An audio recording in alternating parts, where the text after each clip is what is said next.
Not really that imposing, but it's decent size, I think. So I think this would be quite easy to fit into most living rooms. I mean, obviously, if you're going to mount it on the ceiling, it would be. We're going to try it on a desk. Got in the box EU power cable. There's a UK power cable. What looks like simple quick start guide and instruction manual, and a remote control, plastic remote control with what looks like to be an aluminium front to it. Quite simple it looks. And obviously the main unit that we just unpacked. Technically this isn't a parcel opening knife, so I have to be careful how deep I go with this knife, but I always am.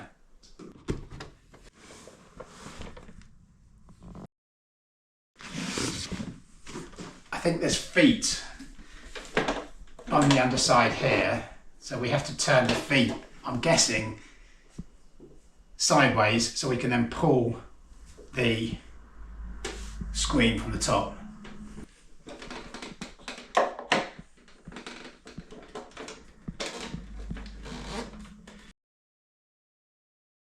So I think what we've established is that there is this bar that just comes out here that we just move out, and it's got these telescopic poles on it, and you obviously move these up, and it's literally a case of once you've moved the legs out, pull this handle up, and then there's just a hook on the bottom, and then that just hooks on. Right, so we've set up this screen, but we don't know at this point in time how far back we need the projector to be on a coffee table, because we're going to put it on a table rather than fix mount it, because this is obviously a review and we're not doing any permanent fixings. So what we're going to do is move the hi-fi equipment that we've got sitting in front of the screen out of the way, because it's got these legs and we couldn't get it in the place of where behind the hi-fi rack. So we have to move the hi-fi rack out of the way, and then we're going to get the screen working, get it in the right height, and then put the hi-fi back. So what we've actually worked out is that we need to have the projector 83 inches away from the screen, because there's a guide on their website. You can get the manual on the website that indicates that. So we've roughly measured that out, put the projector on my hi-fi rack table, because we can then adjust the height up and down if we need to. You need to have, if you're using the projector on a table, you need to have it perpendicular with the lower point of the projector screen, or rather at right angles to the projector screen. There's no, I'm guessing there's no keystone adjustment that's needed on the projector, or little keystone adjustment. And the manual tells you the distances. So we're now going to try the projector and see what settings we need to use in order to set this up.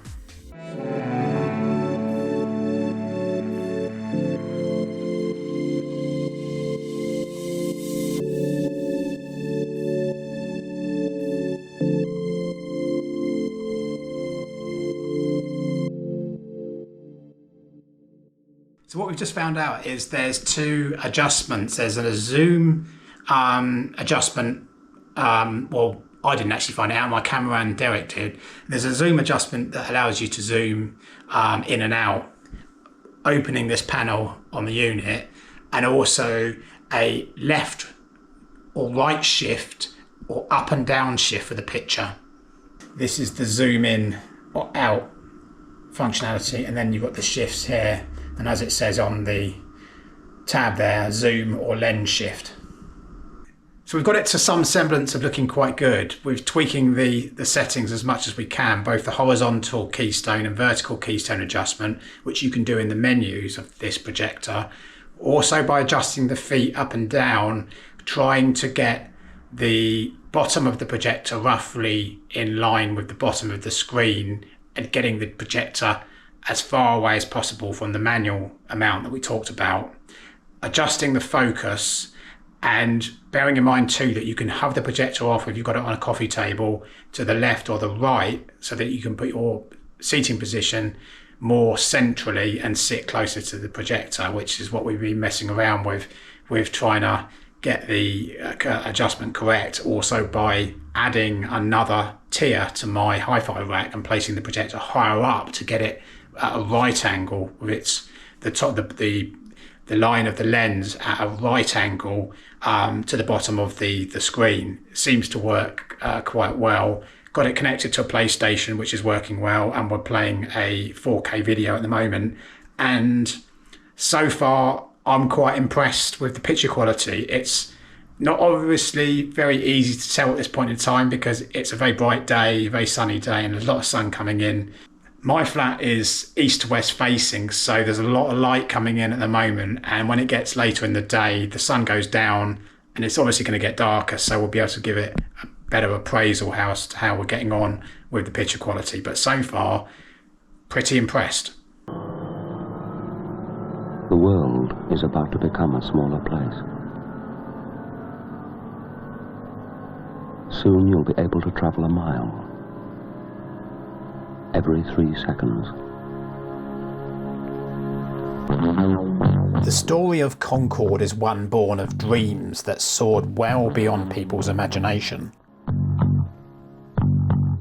A story that started in 1956 when the Supersonic Transport Aircraft Committee was formed.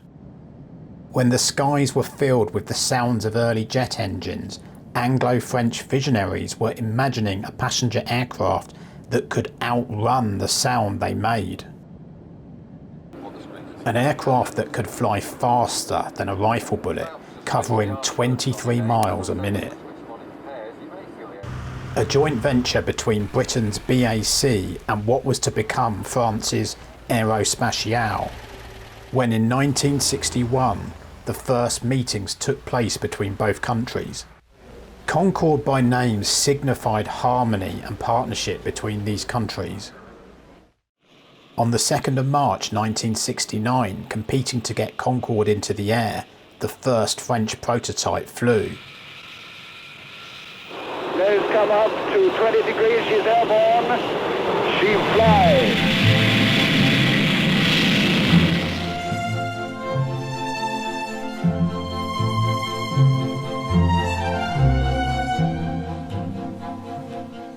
Concorde became a mark of what humanity could achieve when it dared to reach higher. It was the Model T Ford of supersonic aircraft for the 70s, shrinking the globe in the process. At a time when it belied technology that was available. In one fell swoop, it replaced the entire progress made in aviation since the Wright brothers in 1903. It's unlikely that anything like Concorde will ever fly again. This video offers an insight into the main reasons why Concorde was amazing.